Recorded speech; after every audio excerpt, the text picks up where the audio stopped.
don't cost you nothing. Warning. Some viewers may find the following content offensive and controversial. The information in this video comes from multiple sources, including court records, official police charges, news website articles, and interviews. This video commentary also contains my personal opinions about the facts of this story.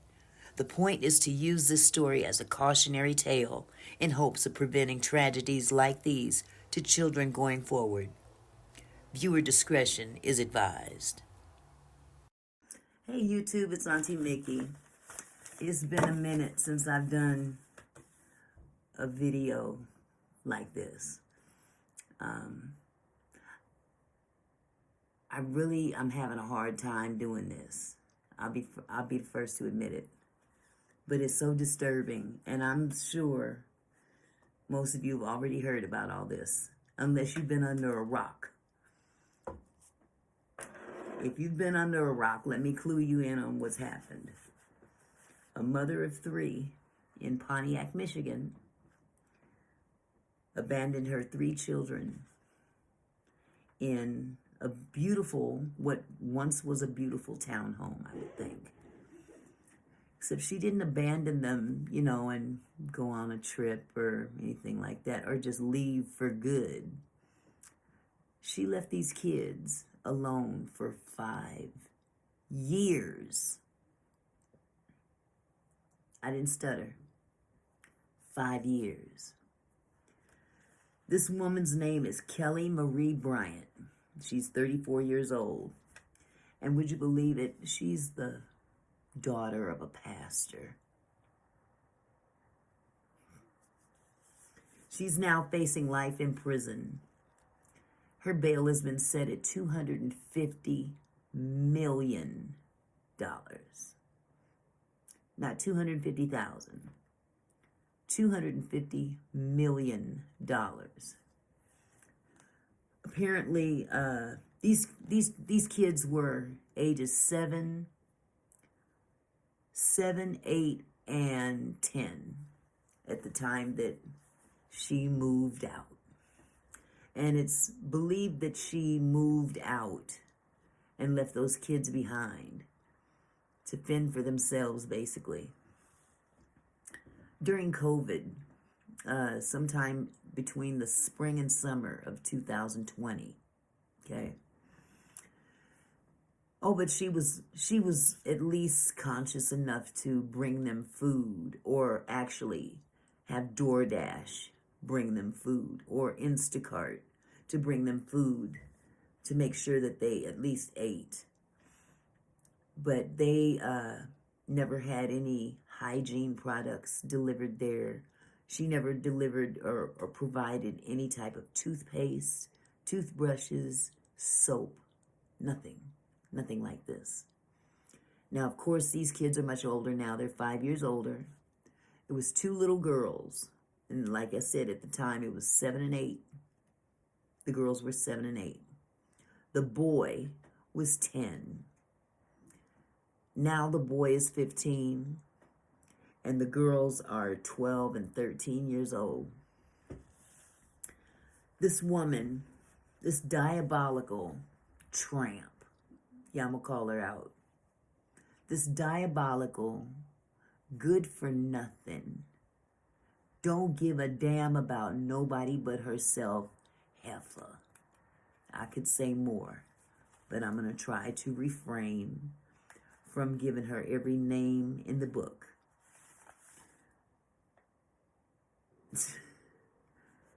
How do you leave your kids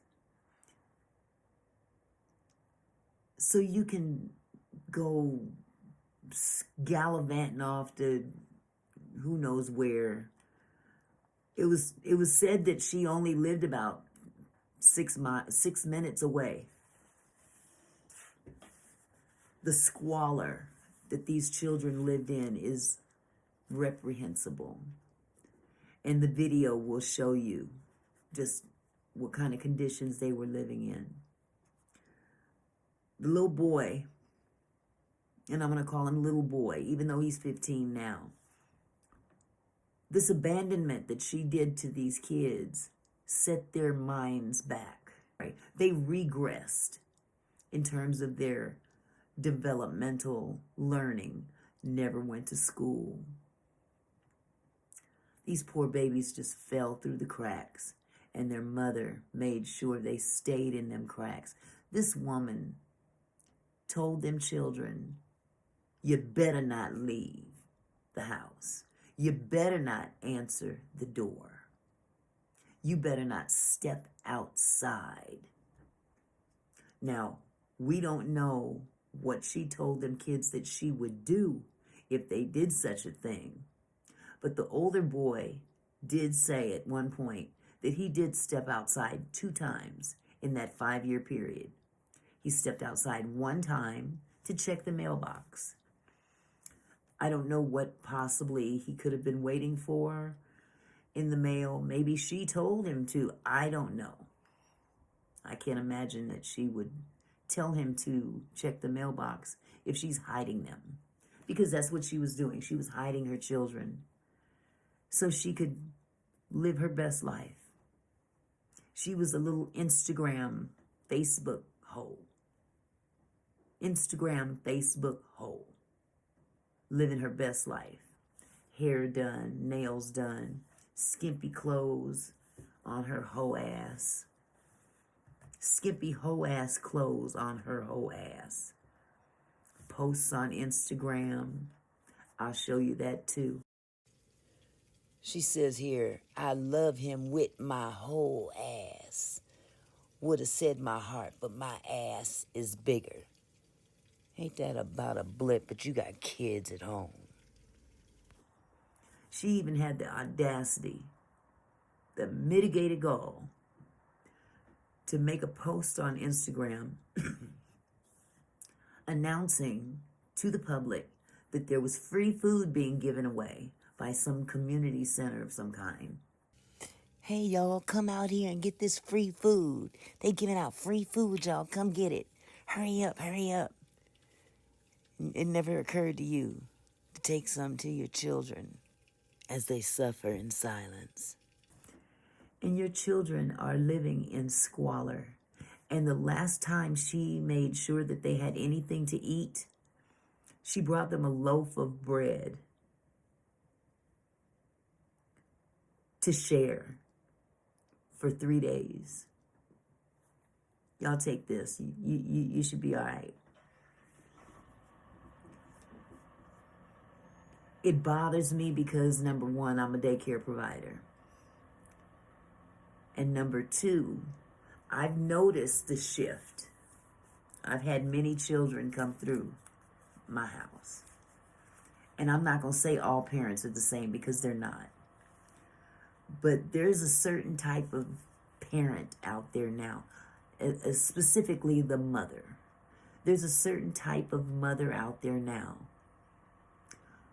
who doesn't seem to understand that when you have children, even one, your life is no longer yours. That life that you had is done. The moment you lay your behind down and spread them wide, and you have a baby, and you keep that baby, your life is no longer your own. Your life belongs to that child that didn't ask to be here under any circumstances, had no ability to ask to be here. I've seen this mentality, but I've never seen it to this degree. I've seen young ladies have kids and still gallivant all over the place like not a care in the world, and expecting everybody else to take care of of her children. Not my problem. I just want to go party. I'm going to go party. I'm going to go get high. I'm going to do all these things that I used to do before I had kids. That shit stops when you have a child. But no, not this hoe. No, not this Instagram hoe. This Facebook floozy. She liked to take pictures. in her nice clothes with her snatched body. Oh yeah, the girl was banging. She had a banging body, had the hair done and all that stuff. Trying to attract whatever. And you got babies at this house that you won't even go inside to see about them. It was said by a neighbor that they would see her periodically come through, and she would never go inside. And of course, the neighbor feels really bad. But here's the thing, and this is the puzzling part that everybody's asking. 5 years, and nobody suspected anything? What happened to the school district? Now, clearly, if they're locked up in this townhouse for 5 years, ain't nobody going to school. But I know for sure that boy went to school. Them little girls went to school, be it kindergarten, first grade, but they went to school at some point in time. So what's the point in having truancy laws? What's the point? Why did these kids fall through the cracks? Another question, who is paying rent? Clearly she was Section 8 hoe. Yeah, I'm gonna continue to call her a hoe because I have no respect for her. If you don't like the term, turn off the video right now. But I'm gonna call a spade and a hoe a hoe. Ho, ho, ho. She's a hoe. Out there running around, doing Lord knows what. And these kids are coming up in squalor. They regressed so badly that they didn't even remember how to flush a toilet. And when the toilet stopped working, what do you think they did? They kept using it. And when it got too full, they had to move on to something bigger. What's the next biggest thing in the bathroom? The bathtub? Somewhere where you would get in and wash? They hadn't bathed in 5 years. They hadn't brushed their teeth in 5 years. Their toenails hadn't been clipped in 5 years or longer, for all we know. Their toenails were so long that they couldn't walk properly. But enough of my running my mouth. I want you to watch this video because I can't stress enough how horrific this is. New at 5, charges expected soon in the case of a Pontiac mother who deputies say abandoned 3 kids for years at home. The sheriff saying they were living in filthy conditions, relying on weekly food drop-offs. Tonight, the community able to support those children, and today I reached out to their grandfather by phone. He says he's aware of the donations coming in, but he's not ready to say much more yet. I have never in my 60 years of living heard of nobody not checking on nobody. Talking with me outside the home on Lydia Lane, where children were recently discovered abandoned. A friend of their grandfather expressing outrage. I just can't see it.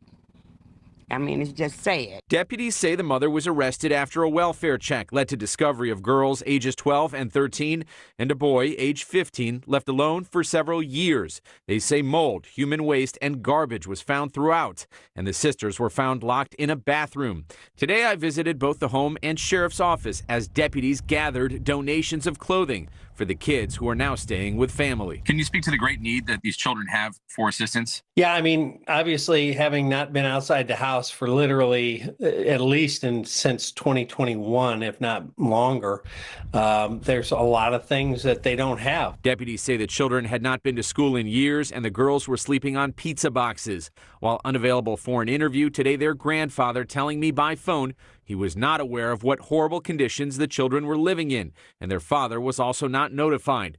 Both are now involved in helping them. We're going to try to get them up to date fresh and clean clothing, give them a sense of value and worth. We've learned the kids were all taken to the hospital with signs of severe neglect, and their case is being reviewed by Child Protective Services. Among the questions, how something like this could happen and why they were not found sooner. You know, you got to check on them. You know, they can't fend for themselves. You know, you got to check on kids. It's heartbreaking. Donations continue to be accepted on behalf of the kids, and we put all that information on our website, wxyz.com. As for the mother, she remains in custody, and I'm told charges could be coming as soon as tomorrow.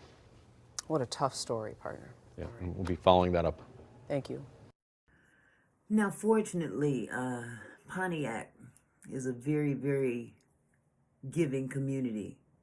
These people have stepped up like bonkers to contribute necessities to these kids, so much so that they actually had given so many clothes for these kids that they had to tell them, okay, that's enough, let's focus on some monetary giving now. They're also looking to get an attorney to open a trust fund with 100% of this money donated. All money's donated to these kids. All the money will go to the children, not to some organization that takes a percentage of it and pays these phantom administrative fees. God knows who these people are, or if they even have people, maybe one person, and they're raking in all this money off of someone else's agony. But it was really good to see that this community stepped up and started contributing to these kids.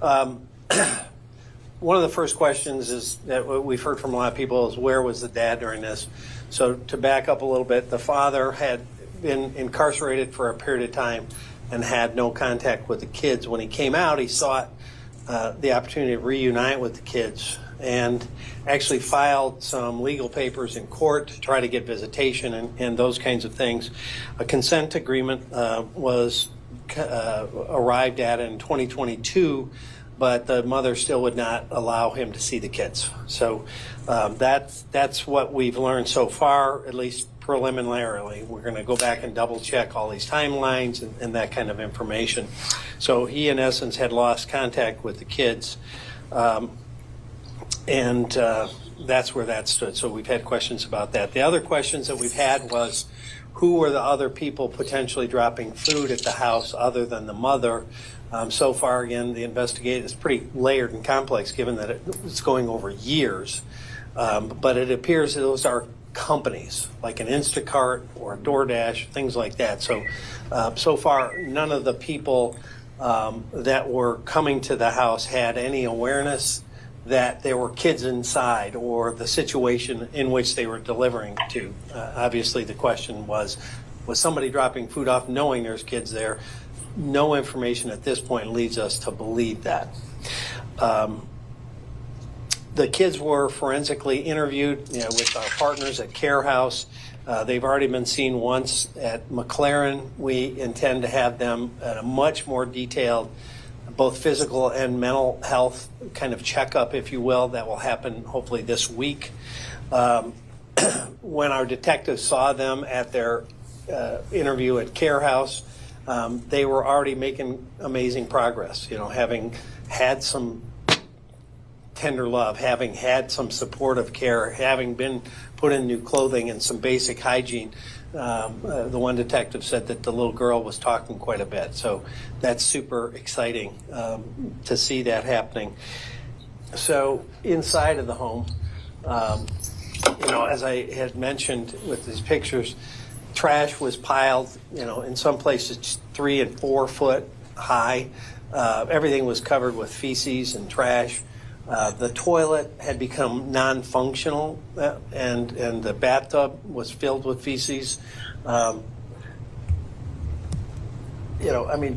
the kind of situation these poor kids had been living in for years, not just hours or days, for years. And so when you have the complete lack of hygiene, a complete breakdown of basic living conditions that they were subjected to. And to get a little deeper into that, Detectives have narrowed down the initial abandonment they believe to be somewhere in the spring to summer of 2020. Obviously, COVID played a little part in the disconnect potentially with schools and school communications. In 2020, the mother dropped off some trash bags, gloves, and Febreze, and that was about the last thing related to hygiene. 2020, in the height of COVID. Okay. Towards the end, the children apparently were getting a loaf of bread dropped off that was intended to last 3 to 4 days. So, I mean, obviously on so many levels, the conditions are horrendous and the situation terrible. As it relates to the kids, the first thing we wanted to do is obviously get them safe and to get them clean and get them enclosed. And I will say we have one of the most generous communities, I think, in the world. We put on there that we needed clothing, and this is just a tiny sample of what we've received. At the office of another office of ours, we have bags and bags. So we don't need any more clothing. We greatly appreciate it. The family and the kids greatly appreciate it. And so we're kind of pivoting now to financial support. And we have put up a link, if you will, to the charity Mission Oakland, and 100% of it will go to the kids.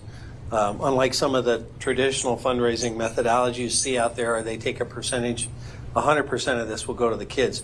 What I am asking is, again, our generous viewers and listeners out there and readers, we're looking for a law firm that would set up a trust fund so that we can take 100% of what we receive in donations for these kids and put it in a trust that can be administered, that can take care of maybe their medical bills, mental health visits, and if there's any overage, maybe set some money aside for their future education. This can be a long-term situation, and so we'd like to be able to kind of hand the baton to a trust fund that will manage it in a way that makes sure it's just the kids. Not suggesting anybody else would do anything with it, but we're looking for a mechanism where we can hand this off. So if there's a firm out there that would like to set up a trust fund for these kids, then we'll deposit any receipts that we have.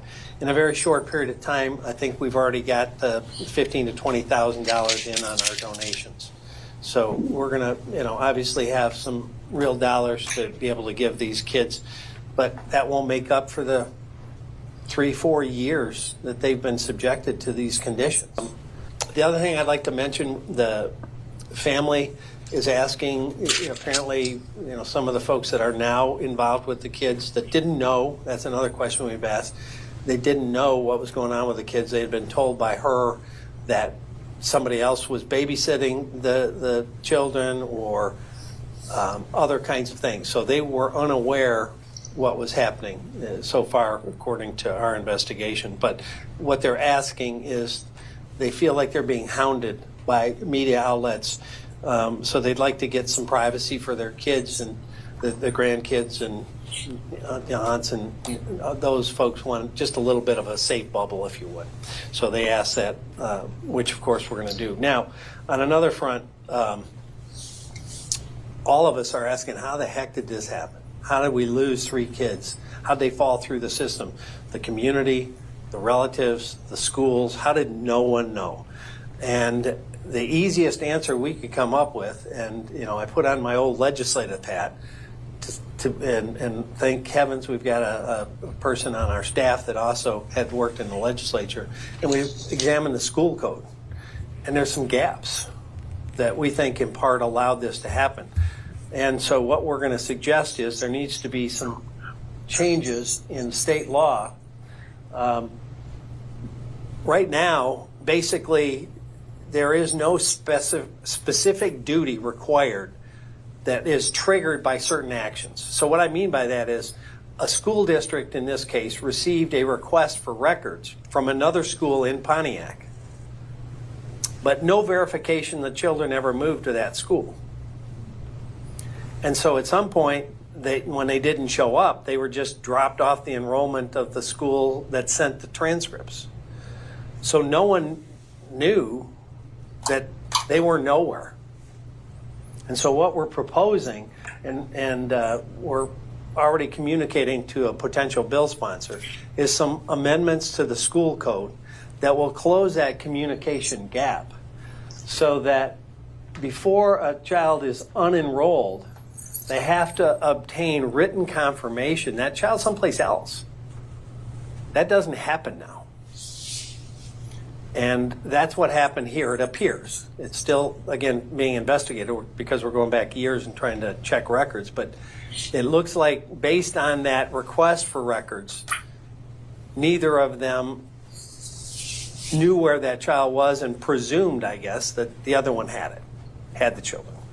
So the other thing, this is the specific language, but it goes into basically filling that gap, closing that hole so that if a child doesn't show up at a school for a period of time, then it triggers a follow-up where they have to communicate with either a truancy officer or law enforcement to begin an examination of what happened to these kids. Where are they? You know, it's unbelievable to think that we've got 3 kids that fell off everybody's map for years. So that goes to the second part, as I said, within 20 days, the sending school that sent those records has to notify the truancy officer if they have not received written confirmation that that child is someplace else safe. So it shortens the window. First trigger is 10 days, second trigger is 20 days. And obviously, this can be worked on, amended, or changed by the legislature. We're just suggesting there's got to be some accountability measures so we don't have kids fall through the cracks in such a horrific way. The children's physical and mental well-being, obviously we're going to need to get an educational assessment on where they are. Without any education for a period of years, you know, you hear how many kids across this country fell way behind from 1 year of COVID. Imagine where these kids are. And so, you know, we don't have a clue. Where are they educationally in terms of acuity and also mental health and all the developmental things that happen in those critical years? You know, we don't know. And they're going to have needs with that. So it's a big undertaking, a big process, and one of the most tragic long-term abuse situations I've ever seen. I've been in this a long time. So that's kind of where we sit. Questions? What's the latest with Mom? I know the prosecutor's looking at this, but where is she? What's going on? She's in custody with us. Is she cooperating? Yeah, I mean, she's talking to us, but we've got some follow-up secondary things that we want to ask her based on more information that's come to our attention since this originally, surprisingly, came to our attention when we were thinking we were going to check on her welfare and found 3 kids. Any idea on the state of her mental health? I have no information or background that she's got any mental health challenges, but obviously that will be all part of the case. What's the message for everyone who's stepped up to make donations, whether that's been financial or all these supplies that have come in? A heartfelt, warm thank you to everybody that has stepped up. I mean, as I said, in very short order, we got a ton of clothing, so much we had to say, okay, we got enough of that. Let's pivot to other ways we can help, and people have jumped in on that. I honestly think we have one of the most generous communities in the world, and I've seen it time and time again. What about the landlord? Usually when you're renting, the landlord or somebody will come in and do a maintenance check. What are they saying? Well, the landlord's the one that actually called in a welfare check. You know, he said he hadn't heard from who he thought was the tenant for a period of time, and she hadn't paid her rent since October. So, I mean, typically a landlord would respond if there's complaints about something not working, but he was unaware of any of this. He actually sent us there to check on what he thought was his tenant, and that's when we found the kids. And what's going to happen to that apartment or that townhouse right now? I mean, is it dangerous for the people that are, you know, next door? It's a kind of compact area. Yeah, that will probably be up to the health department and other folks that will have to make a determination of how they move that forward. I mean, when we processed that scene for evidentiary value, our folks were wearing hazmat suits. I mean, on every level, it's a biohazard. How about any debriefing for the officers who found that? Do they go through any kind of debriefing? That's got to be kind of hard for them. It's horrific. I mean, again, I've been in this business a long time. The worst thing for our folks, our men and women on the front lines, is when they have an issue with kids. Because most of them, you know, bring that home in a way that connect. They look at their kid and they see the other kid in this situation, and they just begin to, you know, personalize it, and it tears them up. So thankfully, we've got a great peer-to-peer program, and that was initiated immediately once we learned what the situation was, to both debrief them and make sure that they have some opportunity to process what they were involved in and how to, you know, in a healthy way move forward. You know, after you see some of the terrible things we see in our world, homicides and abuse, you'll never unsee it, but you have to find a healthy way to process it and then take another step forward and go back out and continue to do your job. Do you have any information at all as to why this mom would do this for years to her children? Not at this point. You know, they're going to, again, try to ask her some more questions. That's all part of the investigation, how or why. I mean, I don't think there's never going to be an answer any of us can understand or accept on the why. How do you? I mean, anybody that's a parent looks at their kids and thinks, what a blessing, what a gift. And to allow this to happen, I don't think anyone, whether you have kids or not, will ever wrap your head around. But, you know, maybe we can get some insight what she was thinking, but it will never satisfy any of us. Do we know where she was living while they were living there? Elsewhere in Pontiac. Like a friend's house? Was it a family member? Who was she living with? Yeah. Yeah, I probably won't get into that at this point. It seems just kind of elaborate that she'd go to all these lengths trying to hide it from her family and all this. I mean, what stands out about this to you, Sheriff?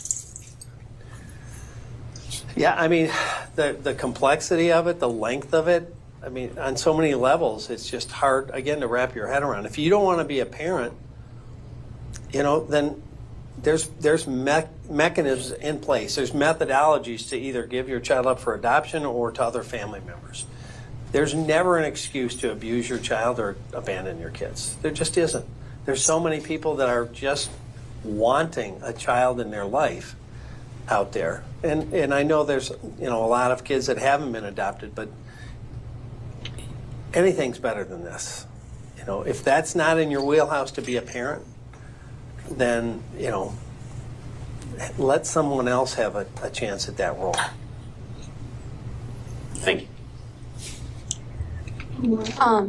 In the interactions with the children the last couple of days, does it seem like the children knew that they were being abused, or did they have any idea of reality outside of the house? Yeah, I mean, I think that was their reality. You know, they had no adult contact, and especially when you back up the ages, you know, they're pretty young, and mom tells you to do something when you're, you know, 11, 8, whatever the ages were when this all started. You're probably think, well, I guess maybe this is what happens, you know, or this is normal. This is not normal. But, you know, they had no benchmark. They had nothing to compare it against. It's really sad. This is so sad. But, and to think that this chick is the daughter of a pastor. No, again, I'm really, this saddens me because it is a very polarized, would be the best word for me to use, a polarized version of some of the young ladies that I've seen come in and out of my daycare. I will not name names, and they themselves will never probably see this video. But if they do, I hope they understand where they going straight to hell, acting like your kids don't matter when they actually do. And the thing is that these are the same mothers that if something were to happen to their children, they'd be the first one falling out. Oh, Jesus, take me, take me, take me. This ain't right. This ain't right. But hopefully this will bring more attention to something that is badly needed in our policies around the country. Because these kids should have never fallen through the cracks like that over a 5-year period of time, too. It should have never, ever happened. I mean, despite the fact that the mother should have never let this go down, but the community, nobody paid attention. And if they did, they just looked the other way, turned a blind eye. I just hope, for the sake of the souls of these people, that they didn't really know. Because if they did and they left those kids to rot like that, they gonna rot in hell themselves if they don't repent. I'm telling you. It's really sad. It's really sad. This boy had to text his mother when they got hungry. And she would send DoorDash over there, or pizza, or Instacart. You don't even want to see your kids. You don't even want to lay your eyes on them. Why? Does it make you feel guilty? You should feel guilty.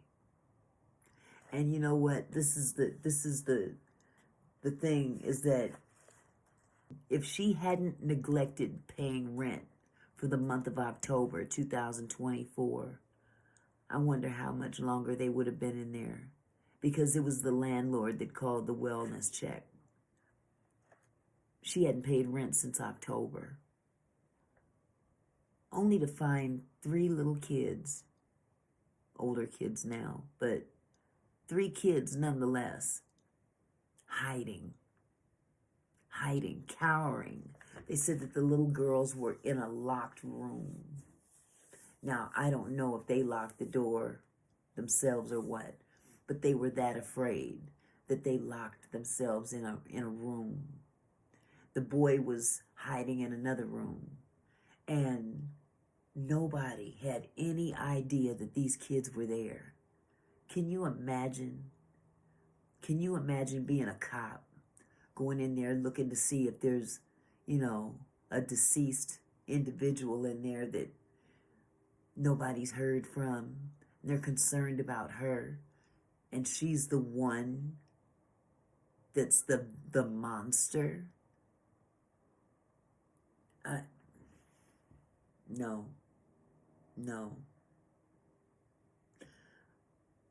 But again, something good has to come out of this. Something. Because if not, God help us. God help this country. I'm Auntie Mickey. I'm out. Peace.